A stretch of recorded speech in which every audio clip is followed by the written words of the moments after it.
but there's a long road ahead. It's a first step, and I don't want people to be excited too quickly, but I can tell you that we are committed over the next decade and more to have BEE, the policy of BEE, stopped because it's harmful. What's harmful must be stopped.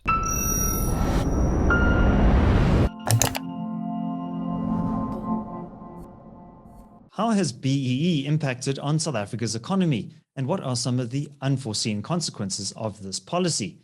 I posed this question to Piet Roux and Russell Lamberti of Sakeliga in a recent episode of my podcast, Solutions with David Ansara. What follows is a short extract from our longer conversation. If you would like to watch the full interview with Piet Roux and Russell Lamberti, you can do so by clicking on the link in the description below. Enjoy. Right, and Piet, one of the classic examples of government overreach and business going along to get along is BEE. And Sakeliga has been involved in some quite high-profile litigation against particularly the pre-qualification criteria for procurement for state contracts. Could you provide a bit of detail on that? What are the origins of this litigation? What is the outcome? And where to from here? Sakeliga litigates against the policy of BEE, the statutes as they are. Because there's a problem with BEE. That problem does not have to do with the B or the last E, but the black economic empowerment. It has to do with the economic. And in our view, and this is an analysis we've done, I think it's the proper analysis. If you analyze BEE, there's a problem. It substitutes economics and politics. It gets rid of the economics and it puts politics in charge of capital allocation. It puts politicians in charge of who gets the capital to provide consumer goods. And it completely reverses what is the known recipe for economics. What works economically is where you have consumers signaling desires and appointing capital by choosing the right entrepreneurs. So that's the core problem with BEE. It means it can never succeed. BEE can never succeed in South Africa, but we have this expansion. From the 90s, we had a voluntary sort of phase of BEE. You move into the 2000s, you have the Procurement Act of 2001, you have the BEE Act in 2003, and these acts then combine to set the scene for a multitude of charters and agreements and codes and generic codes and specific codes. And now we're in a not a final phase, but in another expansion phase of BEE where we have competition law putting transformation or BEE at the heart of itself, where we have all kinds of regulation in the financial sector, in the property practitioner sector, all introducing BEE. So Sakeliga litigates against BEE because it's harmful and we need to stop it. And our most successful case so far was the so-called Preferential Procurement Framework Act. There were some regulations that Pravin Gordhan brought in 5 years ago in 2017. And we had a 5-year path of litigation where we got eventually these regulations set aside. And now that again opens the door for anybody to tender. These regulations in 2017, they said that the organs of state may say that as a pre-qualification, as a precondition for tendering, you can only be 100% black. So ironically, that piece of regulation said, white and black people who are together in business, we don't want you. We want only black people who are unwilling to do business with white people. It actually drove a wedge between people doing business together by saying we're going to introduce a pre-qualification. You have to be 100% black or you can't tender. And so we've set aside that now, but there's a long road ahead. It's a first step, and I don't want people to be excited too quickly, but I can tell you that we are committed over the next decade and more to have BEE, the policy of BEE, stopped because it's harmful. What's harmful must be stopped. Yeah, I think the great tragedy of BEE is that it has instilled this idea that your success as a black business person is contingent on the state acting on your behalf, which breeds a kind of dependency on the state and ultimately on politicians as well. So that one E is really critical, empowerment. And people become empowered not through being given a leg up by some government bureaucrats. It's by creating products and services that can compete in the market. And growth is a fantastic driver of individuals empowering themselves. May I use the word state capture at this point? We know state capture in the word it's used with reference to Mr. Gupta's and so on. But there's another kind of state capture. It's capture by the state. And BEE is a capture of the commercial sphere by politicians. We're putting politicians in charge of businesses. And not letting business people be in charge, and so it latches onto this dependency question, but it's in fact putting politicians in charge of the economics of the country, and it is therefore captured by the state. Russell, you want to add to that? Couldn't have said it better. That is precisely what's going on, and if you had to think of a pernicious and very clever and deeply embedding mechanism of socialism, of creating deep state control over the economy.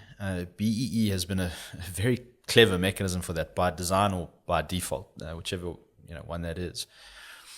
It's been able to generate through moral suasion very high levels of corporate compliance, and I think is one of the poster children of this idea that we were speaking about in the previous segment, which is really granting tremendous amount of sovereignty to the state over the commercial sphere, rather than pushing back, and rather than saying, how about we decentralize empowerment? How about we decentralize decision making on the goal, which is, as Piet recently said in a talk at the Black Business Council. The goal is the flourishing of communities, black communities, white communities, Indian communities, all kinds of communities in South Africa. The goal is that they flourish.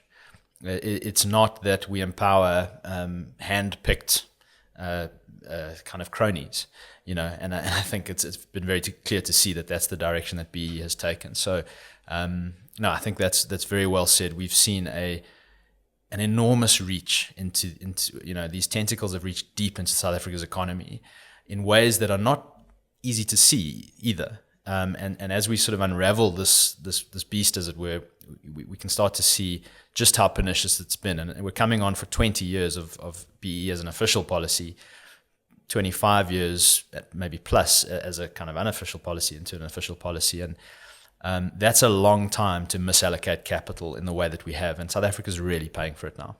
And that Constitutional Court judgment was quite favorable, but it was a split judgment. Could have gone either way. What do you think are the limits of litigation as part of your strategy? Because in many regards, Constitutional Court is kind of in the ideological slipstream of the hegemonic idea of transformation, and it's perhaps, there's a risk there that the court might go against you in future judgments on other matters, putting aside this case. Yes, it's to be expected that sometimes Sakeliga will not be successful in court, although we have been, in the past 5 appearances these last 2 years in the Constitutional Court, we were successful. But it is to be expected that at some point we will also not be successful, and that won't be a sign of failure of the strategy. It's to be expected. But the courts, I think we should both at the same time defend and understand the limits of the courts, as we should call them. Courts are often called independent, and sure, they have a important degree of independence from the executive and from the legislature, from parliament and from the cabinet. But that does not mean they are independent of the order. They're also part of the state. And so we have this inherent limit in any state in the world. This is not a South African problem. In any state you have thus a system where you ask a part of the state to say something about a dispute between somebody outside of the state and the state. So it's not a neutral arbiter, as much as it, of course, tries to be legally prudent.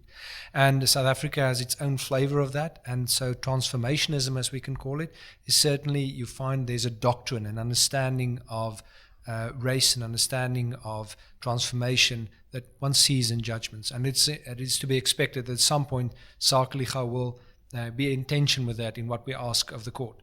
But we understand that limitation, and that means that we also try and approach the courts constructively by understanding the court's proclivities and suggesting to the court solutions. Suggesting to the court, for example, that BEE is not an appropriate means to a laudable end. We don't take issue with the end of a flourishing black community or any community in South Africa or a flourishing South Africa. We're saying this means is physically impossible to achieve that end. Or we would do the same with other court cases. We try and present the court with solutions to a problem that the court also sees as a problem, because BEE's failure is obvious to anybody. So the court, there is an amenability there to solutions.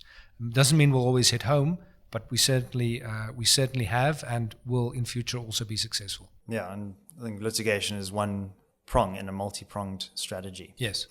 Thanks for watching. Let's hand over to you, our audience. What impact do you think BEE has had on South Africa's economy? Leave your thoughts down in the comments section. Also, if you would like to watch the full discussion with Piet and Russell, you can do so by clicking here, and you can also subscribe to my other channel that's linked over here. My name is David Ansara. Until next time, take care.